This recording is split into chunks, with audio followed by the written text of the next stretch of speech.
JHK here for the South China Morning Post, SCMP MMA. And again, joining me from New Zealand is UFC lightweight contender Dan Hooker. Dan, thank you so much, man. You're in City Kickboxing. I see the background. How you feeling, man? No, I'm feeling good. I've been living at the gym for I think it's 8 days now. So we're getting into full school camp mode. But it is good. It is good. Like we're all able to focus on our training, and the noise on everything else has been turned down. Not being able to talk to your family, or I don't have my gym is not operating at the moment, and my other businesses have shut down for the most part. So yeah, it's just really been quite refreshing, just focusing on training. All right. Well, you've been campaigning for a fight. You told me last time September. You got September, UFC 266, Nasrat. Do you think if this fight never panned out, you'd probably be sitting around until like early 2022? Oh, 100%. 100%. If Nasrat didn't take this fight, I'll be sitting around till 2022.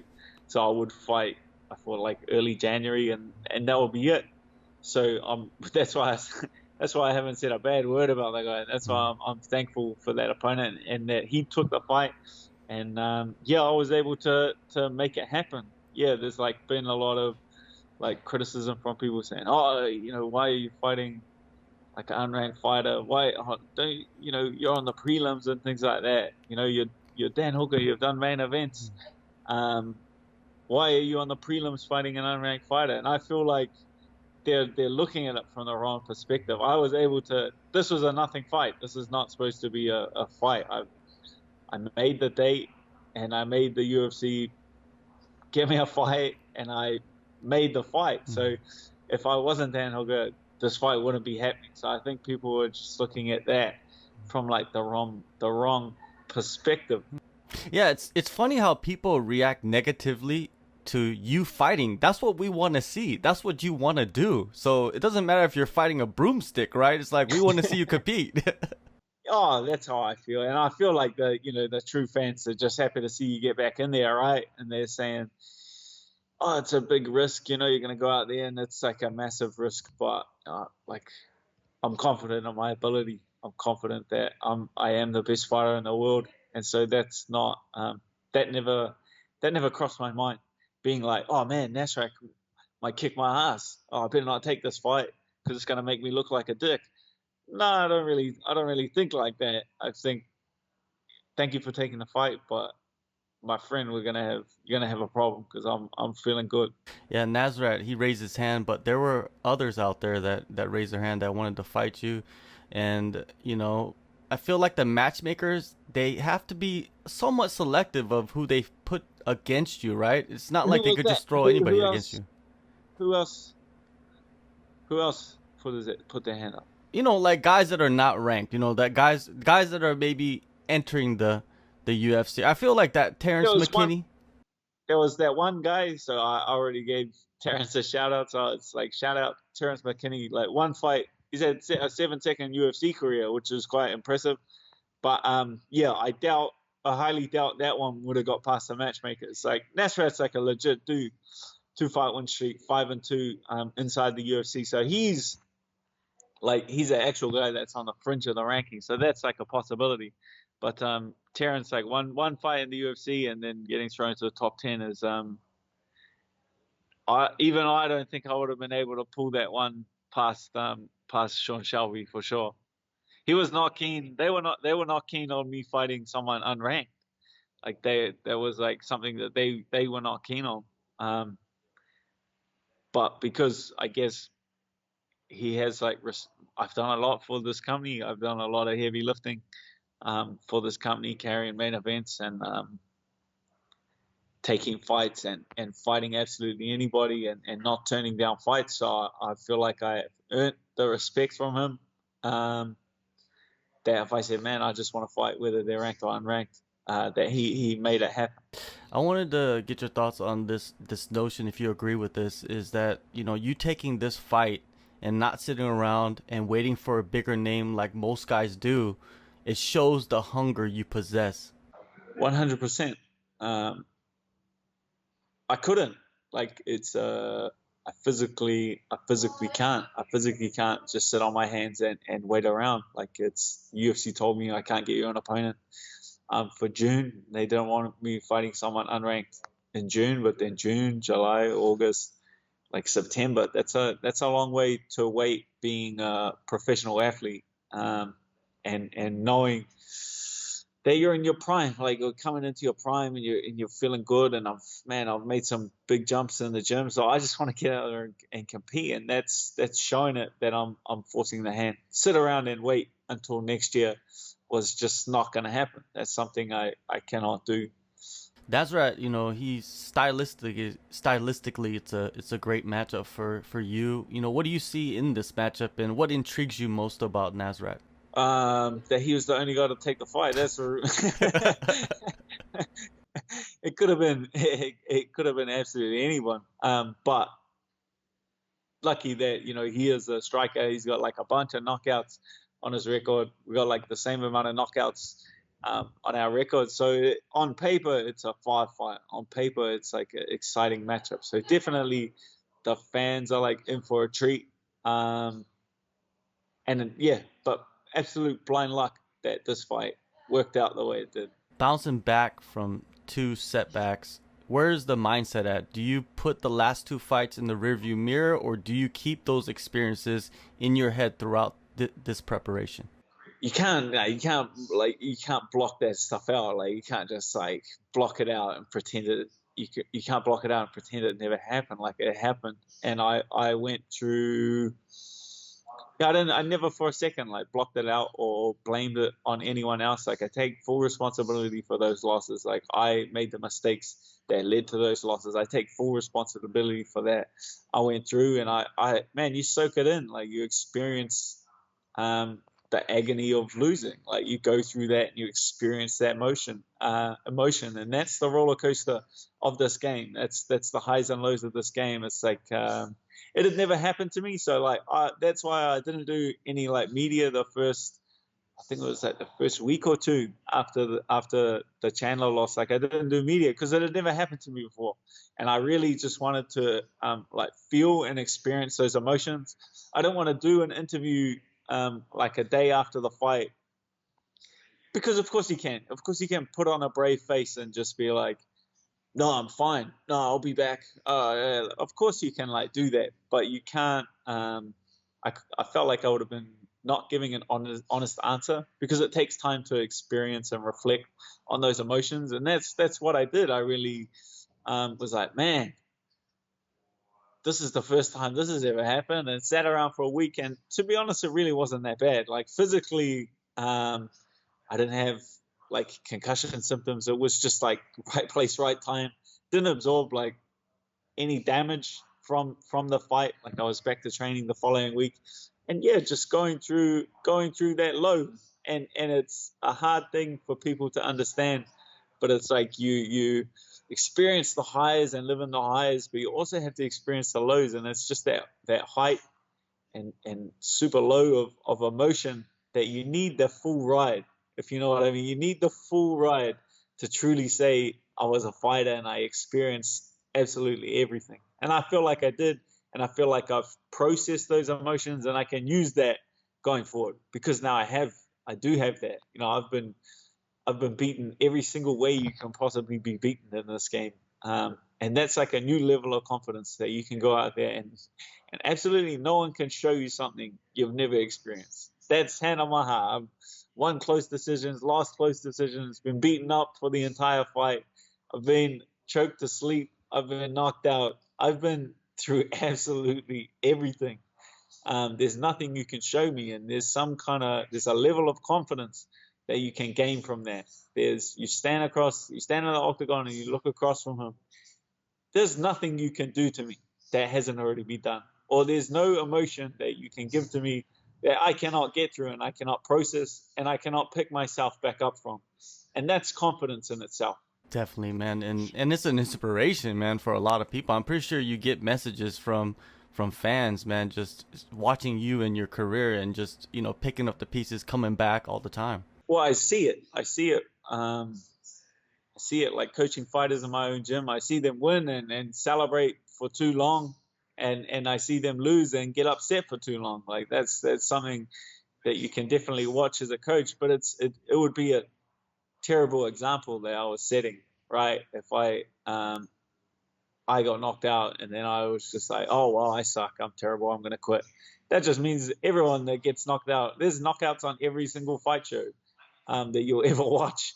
Those guys are gonna quit. No, you pick yourself back up, you dust yourself back off. I don't know, as a coach, I don't know how many fights I've won. I don't know how many fights my fighters have won via knockout. That's not something I keep track of. That's not a statistic I care for in the slightest. I have 2. I'm 0-2. I've had 2 fighters that have been knocked out.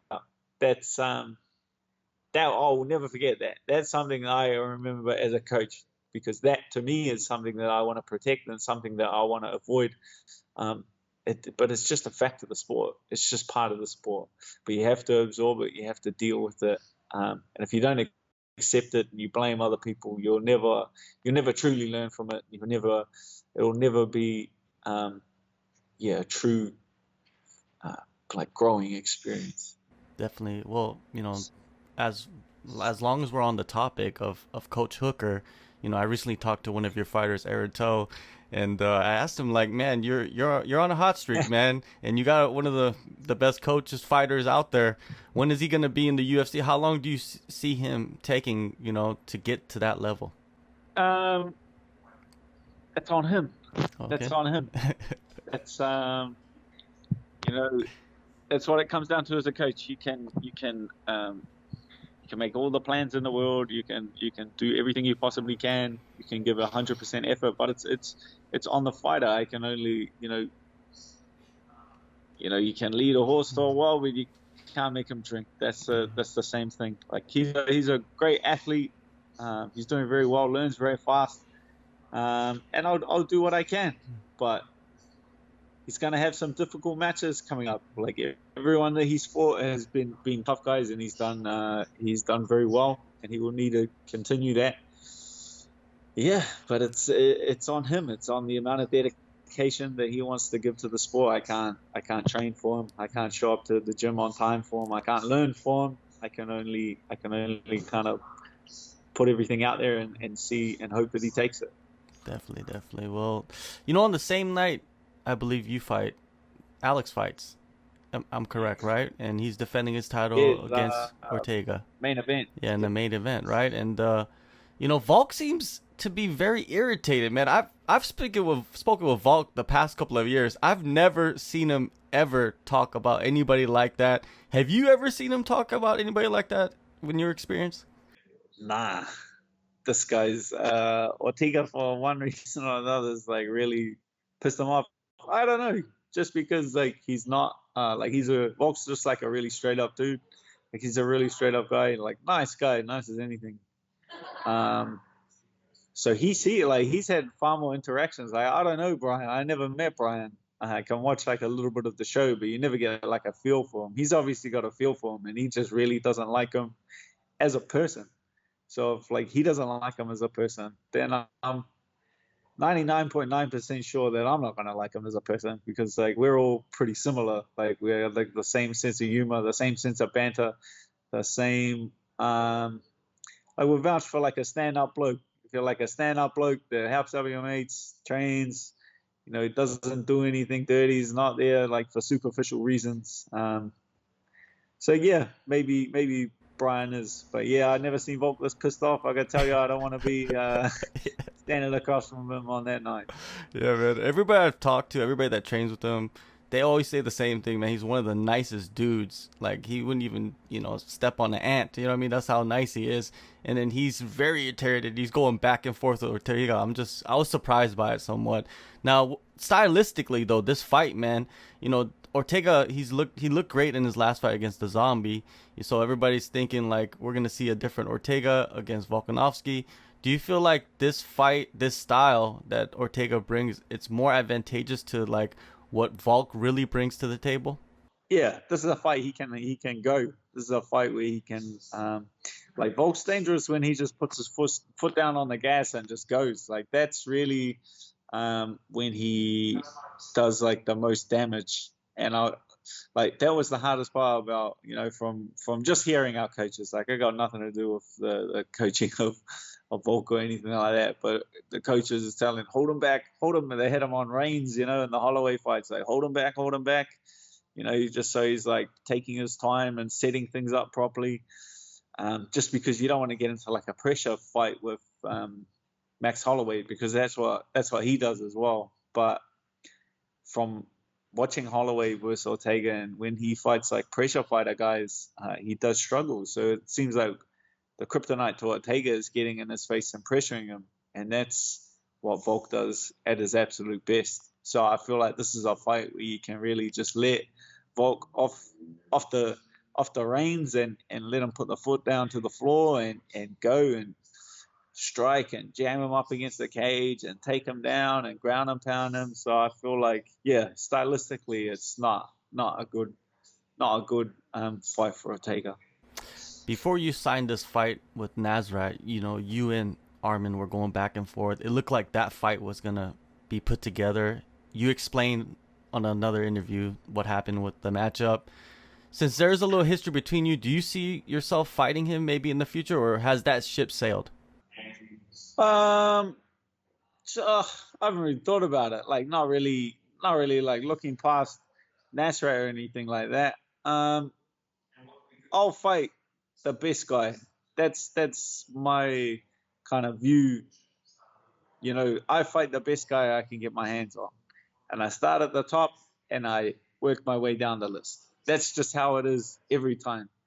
So I can't say I'm gonna like win this fight and then I want Arman, because I might win this fight and then Makhachev says, oh yeah, no, like RDA gets injured. Makhachev says, oh, Dan's back on a win streak. How about we get this going? Well, Makhachev beat Arman, so he's better than him. So I would rather fight the guy that's better than him. So I'll take the best fighter. So I'm not gonna say him. He just irritates me a little bit. Yeah, I seen some of the headlines that's been coming out lately about Arman. Oh, just how dumb are you, mate? You know what I mean? How dumb are you?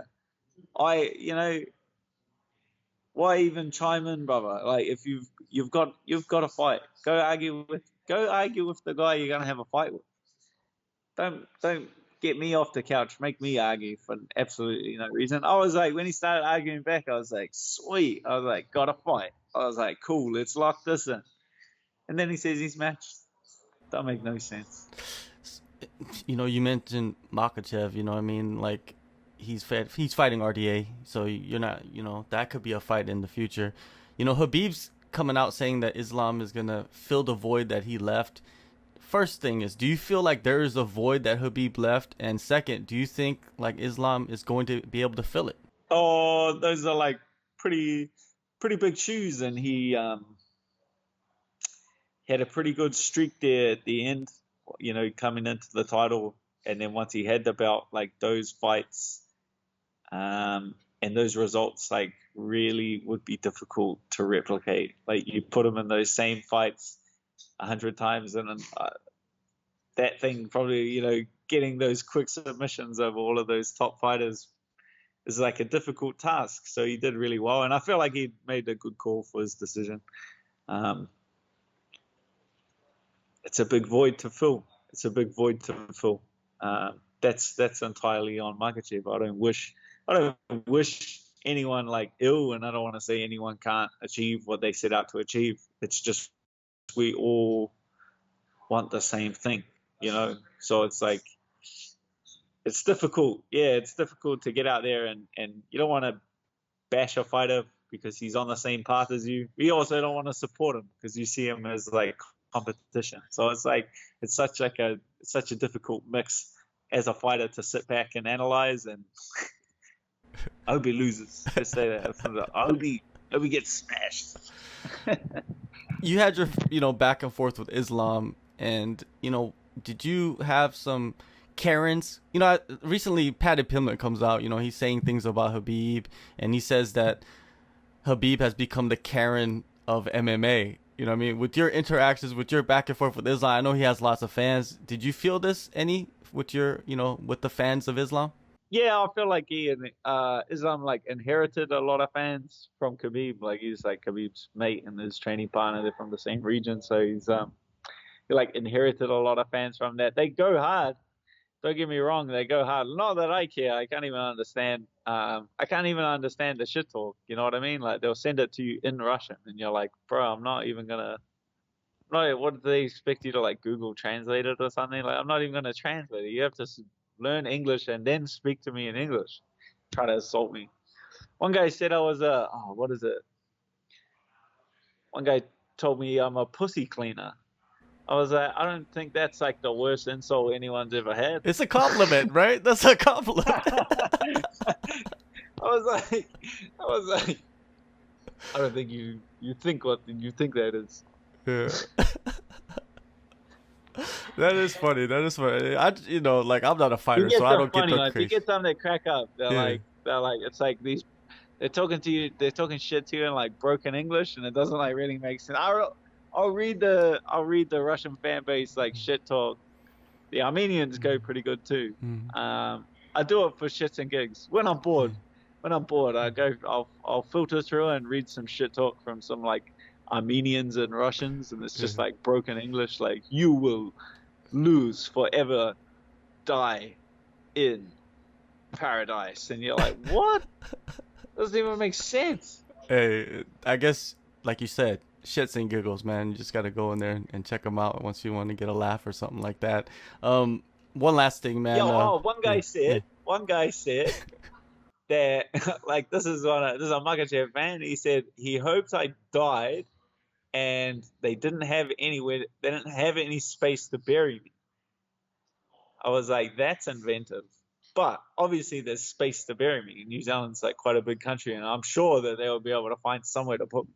But yeah, he wished I would die and that they wouldn't have any space to bury me. Man. I appreciated that one. He put some thought into it. He said it with his heart. You know what I mean? He really hates me. Sounds like a scholar, right? Yeah, man, last thing is this weekend Jake Paul's gonna fight Tyron Woodley, right? And man, he trips me out sometimes, some of the things he says, and this is what he said recently. He said that he is on the trajectory to becoming the biggest prize fighter in the world, and he also compared himself to Mike Tyson, Muhammad Ali, and Floyd Mayweather. That's a lot to digest right there, man. And do you think he has the potential, with this new world of combat right now, with the TikToks and the YouTubes and all that? It's like a combat sports. There's like a balance at the moment between entertainment and athletics. Like it definitely is like a constant balance. Without the entertainment side of things, the big paychecks aren't there, and fighters don't get paid anymore. There's no potential to earn yourself more money. So I can definitely see the balance of it. Just being part of the sport, since it wasn't like so mainstream and fighters weren't getting these big paychecks that they are now. So it definitely is needed, the entertainment side of things. So, Tyron Woodley's getting himself a good paycheck. Ben Askren got himself a good paycheck. Like if UFC fighters, it's like they don't have a pension scheme for UFC fighters. This seems to be the pension scheme for UFC fighters is go out and fight a YouTuber and get your retirement money. So I can't speak ill of feeding your family. Well, I guess it's better than going to bare knuckle boxing, right? BKB, that's where I'm going. Don't talk down on BKB. I swear that's my retirement plan. I'm going to be the BKB champ. I'm going to be the BKB light heavyweight champion of the world. That's what I'm coming for. I can't even wait for that, man. Like, I want to see that. That's just another whole arena right there. I'm coming in at the 100 kilos. No gloves. Let's get it. You wait. This is coming. 10 years. Give me 10 years.